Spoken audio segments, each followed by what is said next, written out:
Voilà, mes frères et sœurs, je vous propose de partager quelques pensées ce matin. Nous allons bien sûr parler de Pâques, pas des œufs de Pâques, pas des cloches en chocolat ou pas le souvenir d'un événement. Je dis ça parce que j'y ai fait allusion tout à l'heure en débutant ce culte. On pourrait se souvenir de la Pâque historique, la sortie du peuple juif de l'esclavage de Pharaon avec l'ange exterminateur qui passe dans la nuit, tous ceux qui avaient mis le sang sur les linteaux des portes, le sang de cet agneau sans tache, eh bien ceux-là n'ont pas été touchés. Et le peuple a pu partir et être délivré de l'esclavage de l'Égypte. On pourrait parler de cette Pâque-là dont Dieu avait dit « vous la commémorerez et vous l'enseignerez à vos enfants de le faire et quand ils vous demanderont, vous leur expliquerez pourquoi ». Donc, c'est quelque chose qui a été institué par Dieu lui-même. On aurait pu parler du souvenir d'un événement. On aurait pu parler d'une fête qui n'est pas décidée par les hommes, mais par Dieu. Mais ce matin, je pense que ce n'est pas d'un souvenir dont nous voulons parler, c'est d'une expérience personnelle. Et je voudrais que nous relisions des versets. Alors, on ne s'est pas dit le mot avec mon frère pour la Sainte Seine, mais il a lu ce que j'allais lire. Donc, on est conduits les uns et les autres. Hein. On va prendre, si vous voulez bien, dans Luc, au chapitre 23, à partir du verset 55, et on va insister sur quelques versets. Les femmes qui étaient venues de la Galilée avec Jésus accompagnèrent Joseph. Les femmes qui étaient venues de la Galilée avec Jésus accompagnèrent Joseph, virent le sépulcre et la manière dont le corps de Jésus y fut déposé, et s'en étant retournées, elles préparèrent des aromates et des parfums. Puis elles se reposèrent le jour du sabbat, selon la loi. C'était la loi de Moïse, bien sûr. Le premier jour de la semaine, elles se rendirent au sépulcre de grand matin, portant les aromates qu'elles avaient préparés. Elles trouvèrent que la pierre avait été roulée de devant le sépulcre, et étant entrées, elles ne trouvèrent pas le corps du Seigneur Jésus. Comme elles ne savaient que penser de cela, voici deux hommes leur apparurent en habits resplendissants. Saisies de frayeur, elles baissèrent le visage contre terre, mais ils leur dirent « Pourquoi cherchez-vous parmi les morts celui qui est vivant ? Il n'est point ici, mais il est ressuscité. Souvenez-vous de quelle manière il vous a parlé lorsqu'il était encore en Galilée, et qu'il disait « Il faut que le Fils de l'homme soit livré entre les mains des pécheurs, qu'il soit crucifié et qu'il ressuscite le troisième jour. » Et elles se souvinrent des paroles de Jésus. À leur retour du sépulcre, elles annoncèrent toutes ces choses aux 11 et à tous les autres. Celles qui dirent ces choses aux apôtres étaient Marie de Magdala, Jeanne, Marie, mère de Jacques, et les autres qui étaient avec elle. Ils prirent ces discours pour des rêveries. Ils ne crurent pas, ces femmes. Mais Pierre se leva et courut au sépulcre. S'étant baissé, il vit que les linges étaient à terre, puis il s'en alla chez lui dans l'étonnement de ce qui était arrivé. On arrête là notre lecture dans un premier temps, et c'est le récit qui nous parle du fait que Pierre, il nous est dit ici dans Luc, ce passage de Luc, dans l'évangile de Jean, nous apprenons que Pierre y est allé aussi avec un autre apôtre, avec Jean, et eux, ils constatent qu'il n'est plus dans le tombeau. Qu'il n'est plus dans le tombeau parce qu'il est vivant. Et parce que, je disais, aujourd'hui, ce n'est pas un jour où nous commémorons, c'est un jour où nous voulons dire, Seigneur, aujourd'hui, c'est un jour où nous pouvons expérimenter que tu es vivant. C'est totalement différent. Expérimenter que tu es le Fils du Dieu, celui qui est mort mais qui est ressuscité et qui est à la gloire de Dieu, et tout pouvoir te sont donnés. Je voudrais voir 5 points avec vous. Tout d'abord, les paroles de Jésus. Les disciples avaient entendu Jésus parler, et il avait notamment entendu lorsque un jour il va rentrer dans une synagogue, et là on va lui tendre le rouleau d'Ésaïe, va chercher et il va prononcer ces paroles dans le livre d'Ésaïe, il va lire « L'Esprit du Seigneur est sur moi, parce qu'il m'a oint pour annoncer une bonne nouvelle aux pauvres.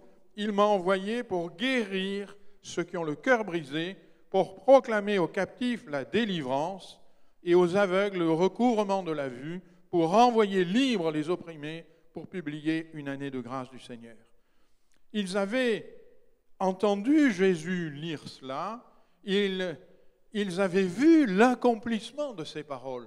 Ils avaient vu le Seigneur Jésus rendre la vue aux aveugles. Ils avaient vu le Seigneur Jésus rendre le mouvement et la liberté à des paralytiques. Ils avaient vu le Seigneur faire des miracles extraordinaires.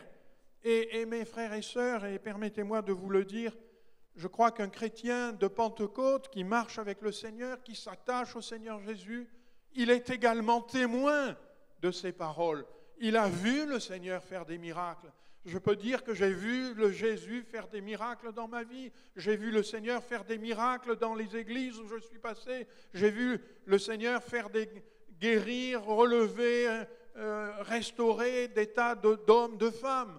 Nous sommes témoins de ces choses-là.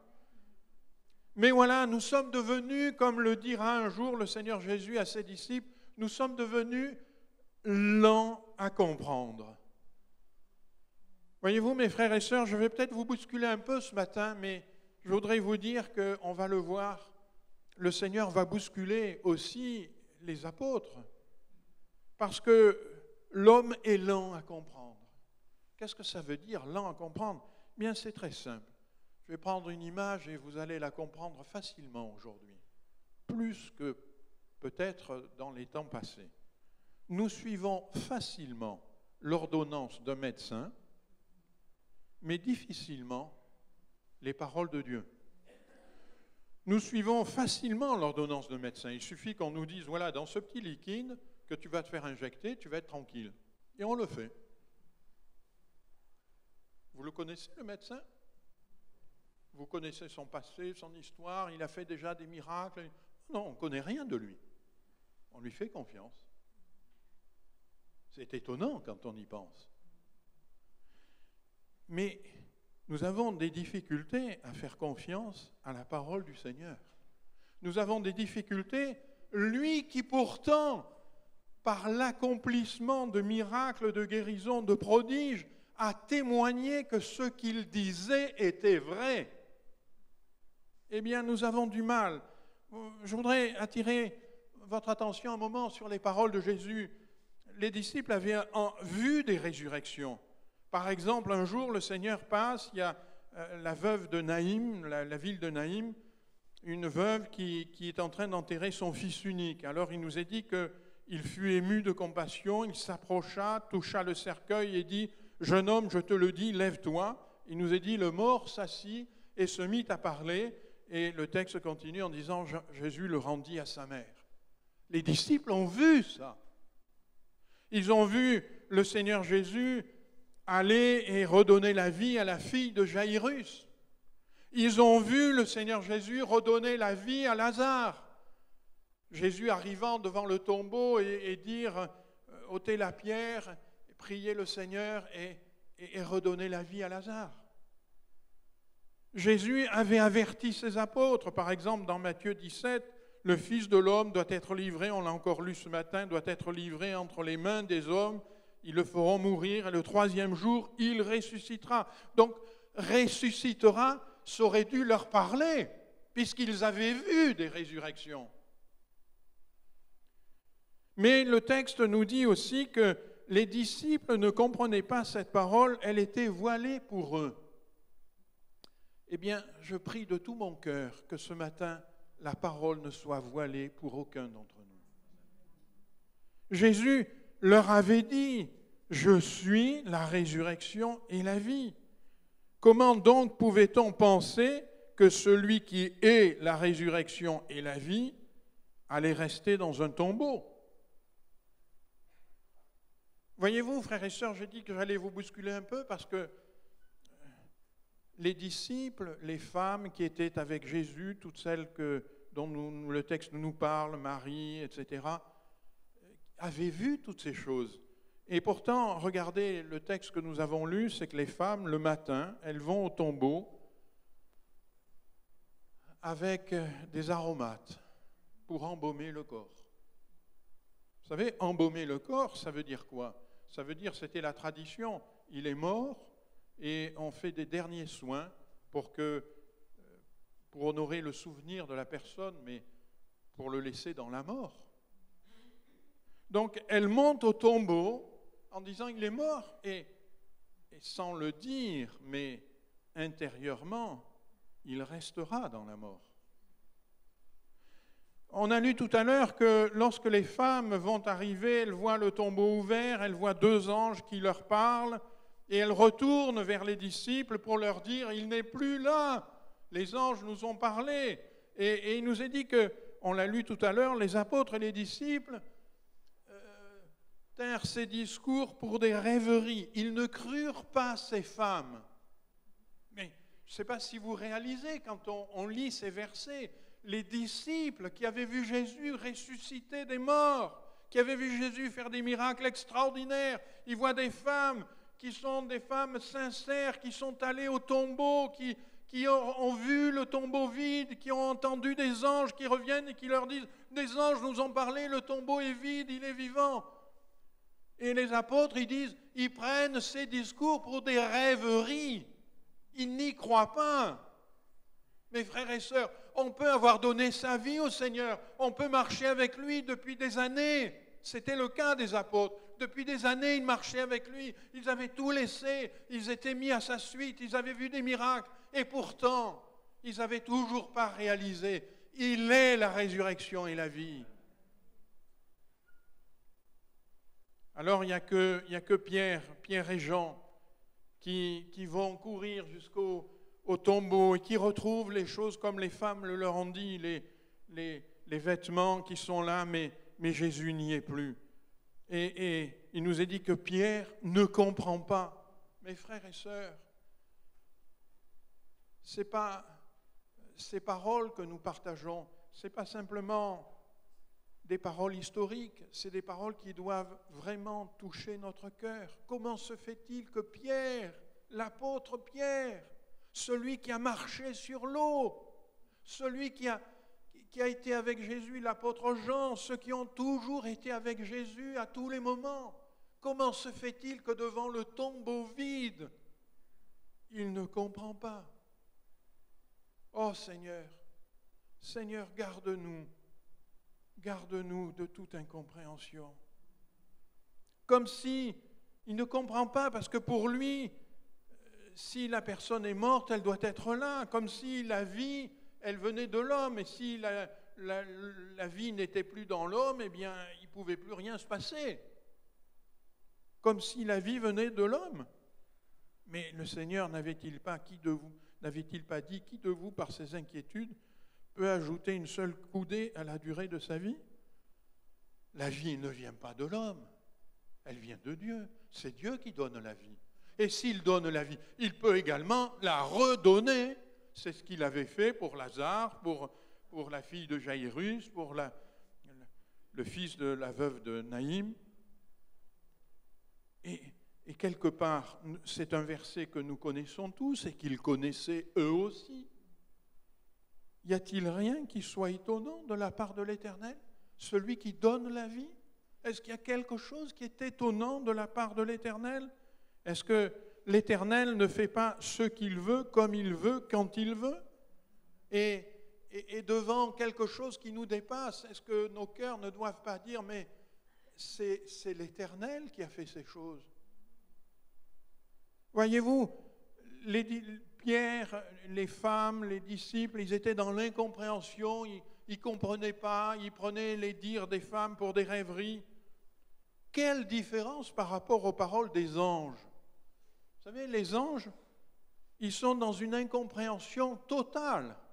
Il nous est dit, on l'a lu tout à l'heure, que les femmes arrivent, elles ne trouvent pas Jésus et qu'il y a 2 anges, et les anges vont lui dire, « Pourquoi cherchez-vous le vivant parmi les morts?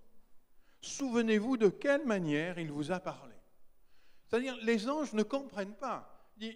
Jésus a parlé, il vous a dit, « Je suis la résurrection et la vie. » Il vous a dit, je vais donner ma vie, je vais être crucifié, mais le 3e jour, je ressusciterai.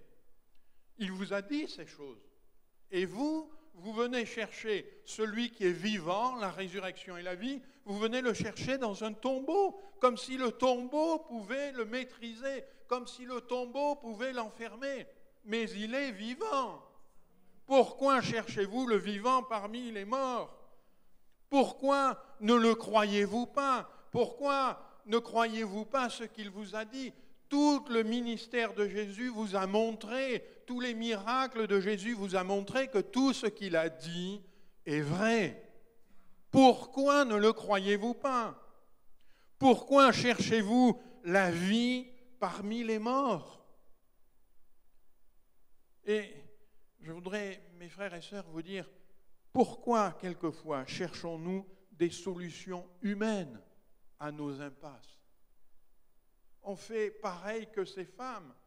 Des fois, l'être humain est dans une impasse à cause de la maladie, une impasse à cause de son cœur qui est brisé, une impasse à cause des situations qu'il ne peut maîtriser. Et nous cherchons des solutions humaines. Nous cherchons parmi ce qui est mortel. Nous cherchons une vie nouvelle. Mais les anges sont dans l'incompréhension, mais vous êtes totalement illogique. Pourquoi vous cherchez le vivant parmi les morts? Pourquoi vous cherchez des solutions humaines alors que le Seigneur est celui qui est vivant et qui peut vous donner des solutions qui viennent de lui? Et je voudrais dire à quelqu'un peut-être ce matin, pour toi aussi ce matin, le Seigneur Jésus, il est la résurrection et la vie. Et il peut changer ta vie. Et il peut changer ton problème. Et il peut te donner une nouvelle issue dans ton impasse. On va lire la suite du récit avec le constat de la résurrection. Parce que, vous voyez, là où nous nous sommes arrêtés, les disciples, ils sont dans l'incompréhension, ils ne comprennent pas ce qui s'est passé. Et on va voir que dans la suite, leur esprit va s'ouvrir. Alors on va lire, si vous voulez bien, dans Luc 24, à partir du verset 13. Et voici, ce même jour, donc le même jour, 2 disciples allaient à un village nommé Emmaüs, éloigné de Jérusalem de 60 stades. Ils s'y entretenaient de tout ce qui s'était passé. Pendant qu'ils parlaient et discutaient, Jésus s'approcha et fit route avec eux. Mais leurs yeux étaient empêchés de le reconnaître. Il leur dit, « De quoi vous entretenez-vous en marchant ?» Et ils s'arrêtèrent, l'air attristés. L'un d'eux, nommé Cléopas, lui répondit, « Es-tu le seul qui, séjournant à Jérusalem, ne sache pas ce qui est arrivé ce jour-ci ?»« Quoi ?» leur dit-il. Et ils lui répondirent, « Ce qui est arrivé au sujet de Jésus de Nazareth, qui était un prophète, puissant en œuvre et en parole devant Dieu et devant tout le peuple, et comment les principaux sacrificateurs et nos magistrats l'ont livré pour le faire condamner à mort et l'ont crucifié. Nous espérions que ce serait lui qui délivrerait Israël.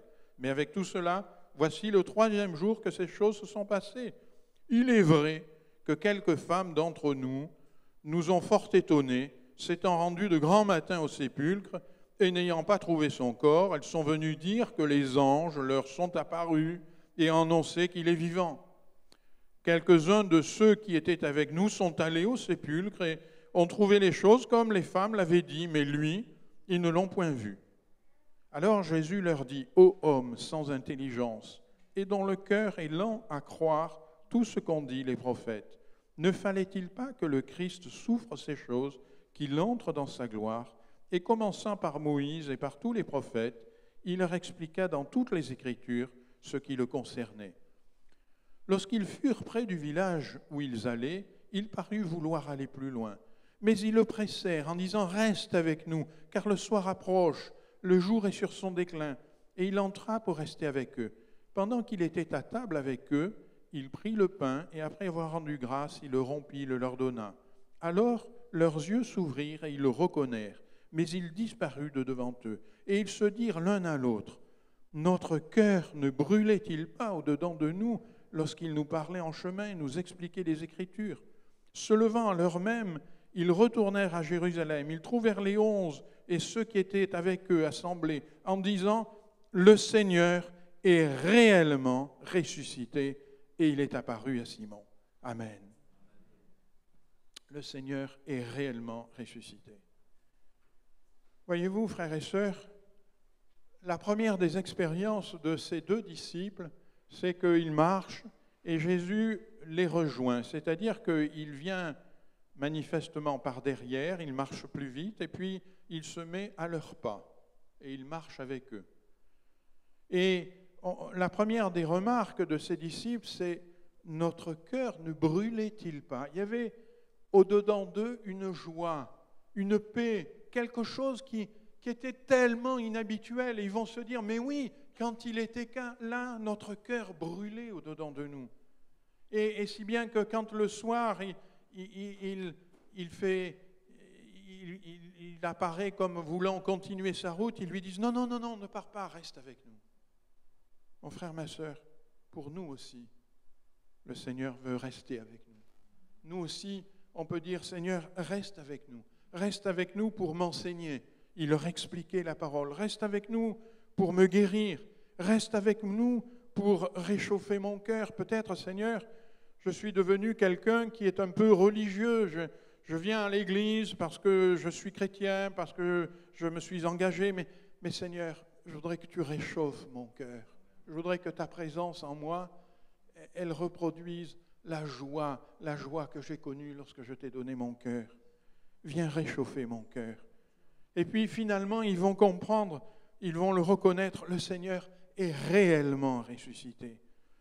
Puis Jésus ressuscité va se présenter aux apôtres, il va leur dire touchez mon corps, et comme ils ne croyaient toujours pas, il va leur demander de lui donner à manger, il va manger avec eux.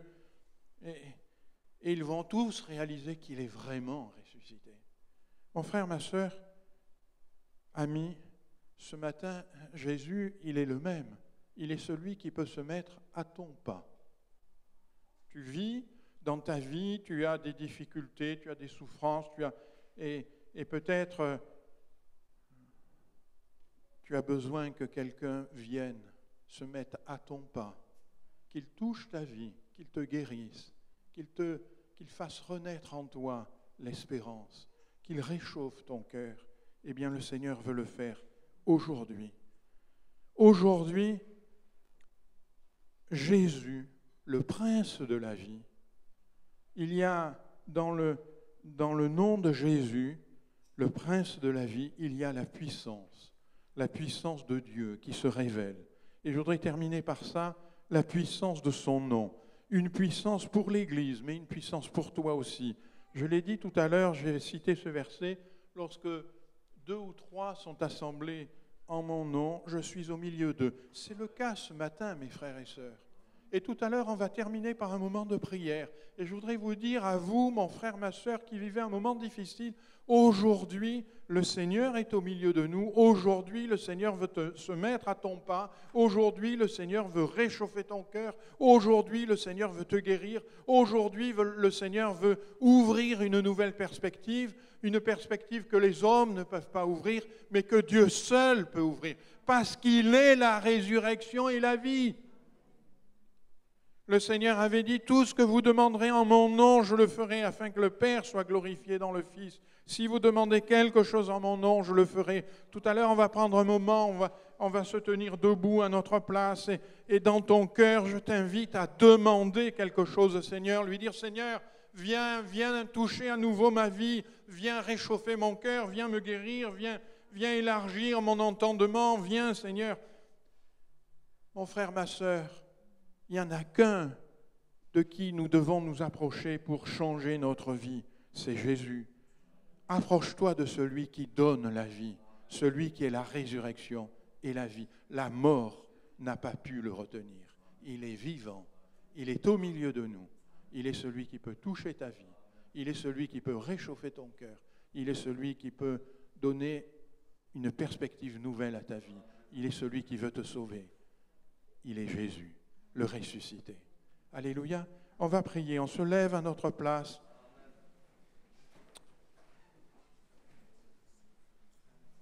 Mon frère, ma sœur, ami, rappelle-toi dans les difficultés de la vie, dans les moments de souffrance, dans les moments d'angoisse, dans les moments où peut-être le sol semble se dérober sous tes pieds, ne cherche pas parmi les morts la solution, mais cherche parmi les vivants la solution. Il est vivant. Alléluia. Il est vivant. Seigneur, nous voici devant toi. Et Seigneur, nous sommes devant toi, non pas parce que c'est une habitude religieuse, mais nous sommes devant toi parce que tu es vivant, parce que la mort n'a pas pu te retenir, parce que Seigneur, tu es celui qui est la résurrection et la vie, et tu es, Seigneur, le grand libérateur. Et ce matin, Seigneur, nous pouvons expérimenter la Pâque, la libération que tu donnes, parce que tu as donné ta vie afin que nous héritions de la liberté des enfants de Dieu. Seigneur, oui, devant toi ce matin, je prie que nos cœurs se réchauffent, que notre entendement ne soit pas voilé, mais que, Seigneur, nous comprenions que tu es la résurrection et la vie, que tu es capable de changer les choses dans nos vies, dans notre corps, dans nos situations, dans, Seigneur, notre péché. Tu es celui qui nous libère. Et Seigneur, ce matin, je te prie, tu t'es mis à notre pas et nous voulons te dire, Seigneur, touche nos vies, reste avec nous, fais-nous du bien. Ce matin, Seigneur, au nom de Jésus-Christ, je te prie pour que tu libères au milieu de nous, pour que tu guérisses au milieu de nous, pour que, Seigneur, la gloire de Dieu soit manifestée. Oui, Seigneur, tu es la résurrection et la vie. Et nous ne voulons pas simplement célébrer une date, mais nous voulons la vivre. Tu es celui qui redonne la vie. Que ton nom soit loué. Ami, mon frère, ma sœur, si tu veux que le Seigneur touche particulièrement ta vie, je te propose, lève ta main devant lui. Dis-lui, Seigneur, moi j'ai besoin que tu restes avec moi. J'ai besoin que tu touches ma vie. J'ai besoin que tu réchauffes mon cœur. J'ai besoin, Seigneur, de retrouver le premier amour. J'ai besoin, Seigneur, de réaliser que ce que tu dis est vrai. Seigneur, je fais confiance à des médecins. Je veux encore plus te faire confiance. Merci, mon Seigneur. Merci, mon Seigneur. Alléluia. Bénis mes frères et mes sœurs. Bénis, Seigneur, ceux et celles qui ouvrent leur cœur, qui te demandent, reste avec moi. Et Seigneur, tu te mets à leur pas et tu restes avec eux. Au nom de Jésus, sois béni. Que ta grâce soit sur nous. Amen. Amen. Amen.